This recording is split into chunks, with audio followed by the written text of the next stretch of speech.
Like done. Okay, thank you.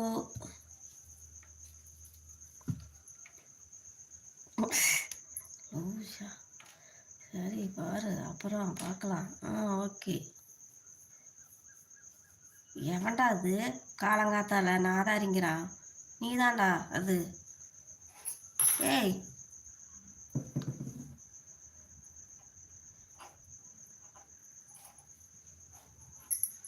என் பேர் பழனியம்மா. பேர் என்னது? ஸ்வீட் மேனா? நீ ஸ்வீட் மேனா இருந்தால் எறும்பு கடிச்சிடும், ஜாக்கிரதையாக இருந்துக்க. என்னை பார்த்து நான் ஆதாரிங்கிற காலையில் வளர்ப்பாடா.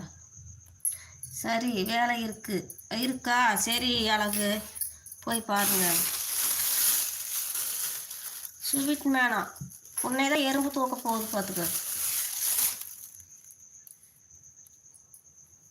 நான் ஆதாரிங்கிறான் பார்த்து காலையில் வந்து எரிச்சல் கலப்புறான்.